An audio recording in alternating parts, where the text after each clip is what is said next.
विजयपुर नाम के गांव में नरेंद्र नाम का एक आदमी रहा करता था। नरेंद्र किसान था और उसकी अपनी छोटी सी जमीन के टुकड़े पर खेती किया करता था। वो बहुत ही ईमानदार और मेहनती था तथा लोगों की मदद किया करता था। गांव में सभी लोग नरेंद्र को सम्मान की नजरों से देखते थे और बहुत प्यार भी करते थे।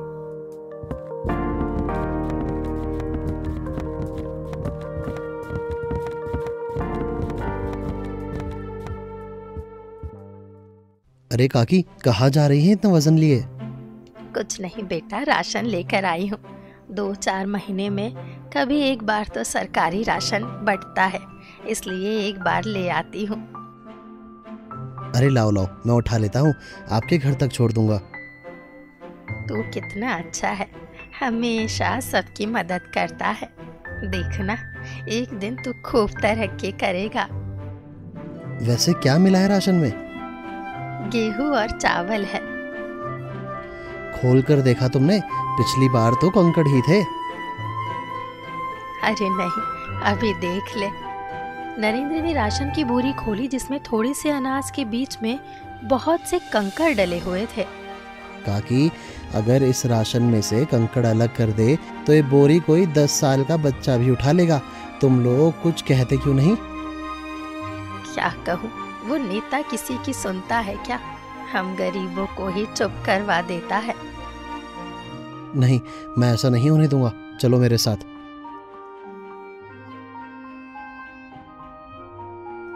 नरेंद्र काकी को लेकर सरकारी राशन की दुकान पर गया और वहां पर बाकी के लोग भी मिलावटी राशन की वजह से भीड़ लगाकर खड़े थे। यहाँ तो बहुत भीड़ है, क्या हुआ है? तुम सब लोग किसका इंतजार कर रहे हो? नेताजी का। नेताजी आएंगे तब ही हम यहाँ से हटेंगे। नेताजी क्या करेंगे आकर? हमें मिलावटी राशन दिया जा रहा है, कंकड़ ही कंकड़ है इसमें। वो आएंगे तो कार्रवाई होगी। कार्रवाई होनी होती तो पहले ही हो गई होती। नेताजी खुद इन सब में शामिल है। तो फिर अब हम क्या करें? आने दो नेताजी को, मैं बात करता हूँ।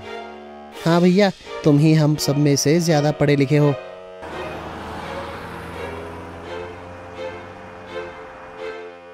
थोड़ी देर में नेताजी वहां आ गए और सभी लोगों ने नरेंद्र को आगे कर दिया। क्या बात है, तुम लोगों ने हल्ला क्यों मचा रखा है?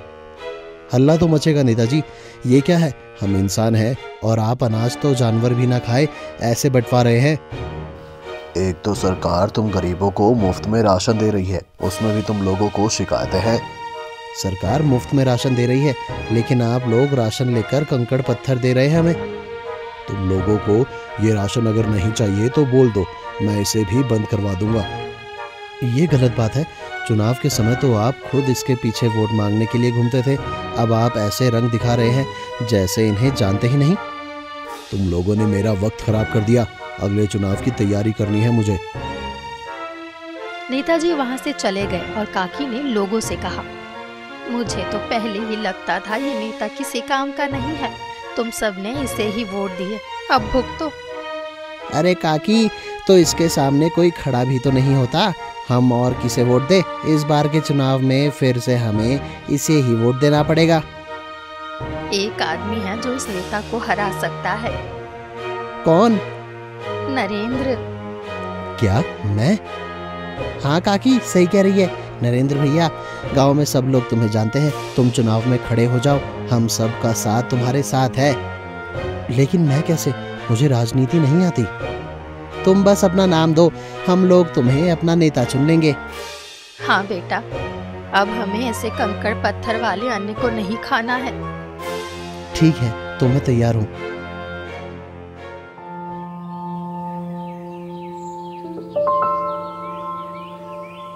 नरेंद्र चुनाव में खड़ा हो जाता है और गांव वाले उसे बहुमत से जिता देते हैं।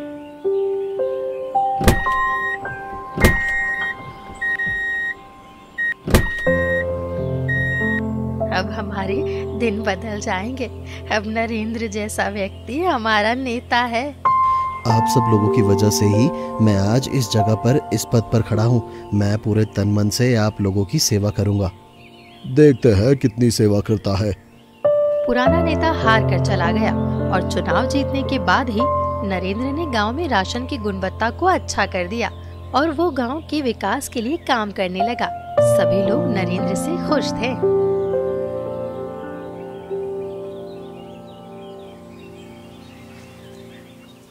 नरेंद्र भैया ना होते तो हमें तो वही कंकड़ पत्थर ही खाने पड़ते। हाँ सही कहा, हमारे लिए तो भगवान है भगवान। वो खड़े रहते हैं किसी के दुख में, चाहे रात हो या दिन। हाँ, और सबकी इज्जत भी करते हैं। अरे बहुत अच्छा हुआ जो हमने नरेंद्र को अपना नेता चुना। उसने तो गांव की काया ही पलट दी है। अब बस एक काम और हो जाए। क्या काम? गांव को शहर से जोड़ने के लिए नदी के ऊपर पुल बन जाए तो हम लोगों का समय बचेगा और काम धंधा भी ठीक से होगा। हाँ सही कहा, चलो नरेंद्र से कहते हैं ये बात। दोनों आदमी मिलकर नरेंद्र के पास आ गए और उससे बोले, नरेंद्र, हमने सोचा है कि अब तुम नदी के ऊपर पुल बनवा दो, जिससे शहर आने जाने में आसानी होगी। हाँ, अभी हमें बहुत लंबा घूमकर जाना पड़ता है, बहुत समय खराब होता है। ठीक है, मैं सरकार से बात करता हूँ, उन्हें सुझाव दूंगा। हमें भरोसा है तुम कर लोगे। दोनों आदमी वहाँ से चले गए और नरेंद्र ने पुल बनाने का प्रस्ताव आगे बढ़ाया। कुछ ही दिन में उसे पुल बनवाने के लिए 10 करोड़ की राशि मिल गई। ये तो बहुत ज्यादा पैसे हैं। अगर मैं इसमें से थोड़े बहुत पैसे बचा लूँ तो भविष्य में खुश रहूंगा। गांव वालों को अभी कुछ भी पता नहीं है। मैं कॉन्ट्रैक्टर से कल बात करता हूँ। नरेंद्र उसी समय कॉन्ट्रैक्टर के पास जाता है और कहता है, सुनो, गांव की नदी के ऊपर पुल बनाने के लिए 10 करोड़ का बजट सरकार ने दिया है। तो ये तो अच्छी बात है। अब इस गांव में तो विकास की लहर दौड़ जाएगी। हाँ ठीक कहा, लेकिन मेरे मन में कुछ और है। क्या? मैं चाहता हूँ पुल तुम 3 करोड़ में बना दो, 2 करोड़ तुम रखो और बाकी के 5 करोड़ मेरे पास। लेकिन इतने कम बजट में पुल कैसे बनेगा? मेरा काम था तुम्हें बताना। अब तुम पुल कैसे बनाओगे ये तुम जानो। सोचो, 2 करोड़ में तुम्हारा घर कैसा बनेगा? बच्चे तो विदेश जा सकते हैं पढ़ाई करने। सही कहा आपने। ठीक है, तो मैं 3 करोड़ में पुल बना दूंगा, लेकिन ये बात हम दोनों के बीच ही रहनी चाहिए। ठीक है। नरेंद्र कॉन्ट्रैक्टर को भी अपनी बातों में ले लेता है और गांव में पुल बनाने का काम शुरू हो जाता है। 2 महीने बाद पुल बनकर तैयार हो जाता है और गांव वाले धूमधाम से पुल के उद्घाटन के लिए नरेंद्र को बुलाते हैं। नरेंद्र पुल का उद्घाटन करके चला जाता है और सभी गांव वाले इकट्ठे होकर पुल पर जश्न मनाने लगते हैं।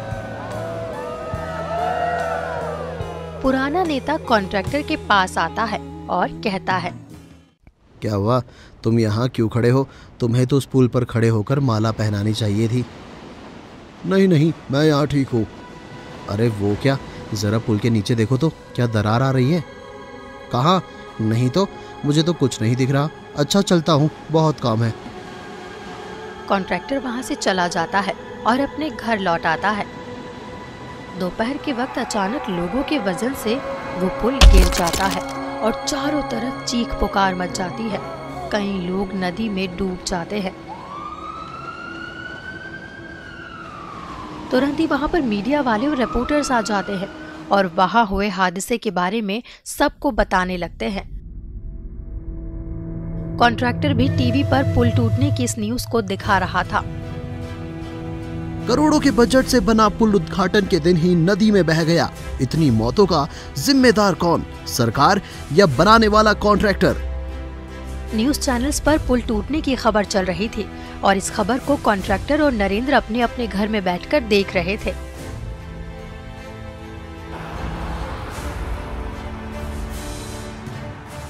पुल गिरते ही पुराना नेता तुरंत उस जगह पर पहुंच गया और रिपोर्टर उनके पास जा पहुंचा। आइए बात करते हैं इस गांव के ही नेता से। नेताजी, ये सब क्यों हुआ? पुल पहले दिन ही कैसे ढह गया? पुल को बनाने वाले ईमानदार लोगों से ही पूछो कि पुल इतना कमजोर क्यों बनाया। मैंने तो सुना था सरकार ने 10 करोड़ का बजट पास किया था, फिर ये पुल कैसे गिर गया? 10 करोड़ का बजट, फिर ये कैसा पुल था जो पहले ही दिन गिर गया? इसमें घोटाला हुआ है, इसका जवाब कौन देगा?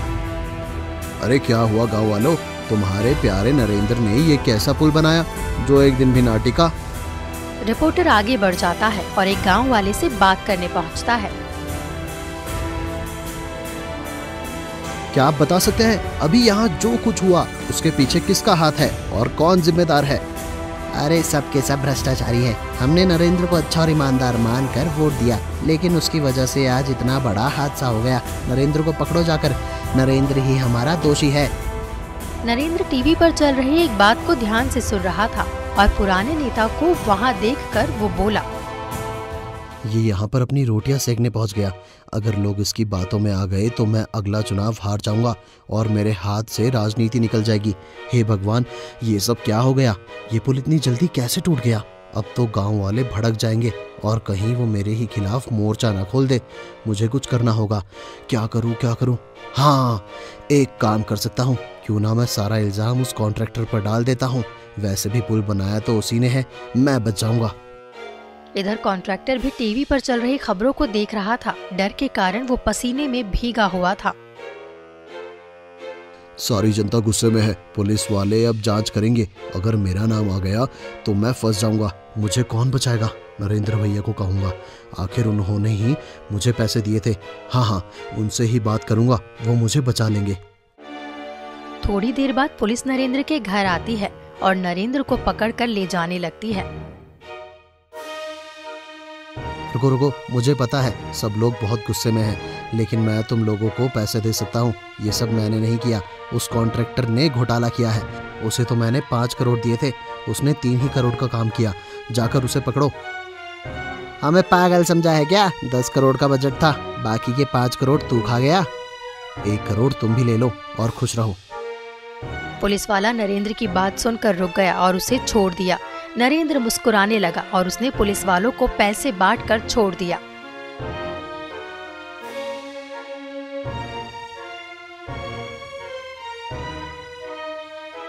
अरे आप अकेले क्यों बाहर आ रहे हैं? नरेंद्र कहाँ है? उसने घोटाला किया है। आप लोगों को गलतफहमी हुई है। नरेंद्र की कोई गलती नहीं है।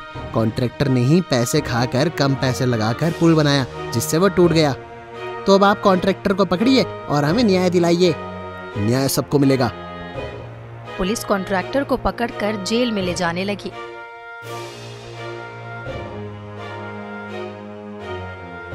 अरे मुझे क्यों पकड़ रहे हो? मुझे नरेंद्र ने कहा था कि पुल सिर्फ 3 करोड़ में बनाओ, बाकी के 2 करोड़ उसने मुझे उसकी बात छिपाने के दिए थे। ये सब गलत हो रहा है। बाकी के 5 करोड़ उसी के पास है। उस नेता को पकड़ो जाकर। उसने ही मुझे फंसाया था और मुझे पैसे दिए थे कम बजट में पुल बनाने के। नेता कभी नहीं पकड़े जाते। तुम जैसे कॉन्ट्रैक्टर और जनता ही पिसती है बस। अब तुम चलो, ये पुल तुमने बनाया है, वो भी घोटाला करके। ये सब गलत है। ये गलत कर रहे हो तुम लोग। हमें मत सिखाओ काम कैसा करना है। हमें सब पता है, कितना और किसके पास है। पैसा हो तो सब अपनी मुट्ठी में होता है। ये बेचारे गांव वाले कैसे कीड़े मकोड़ों की तरह यहाँ से वहां बिलबिलाते फिर रहे हैं।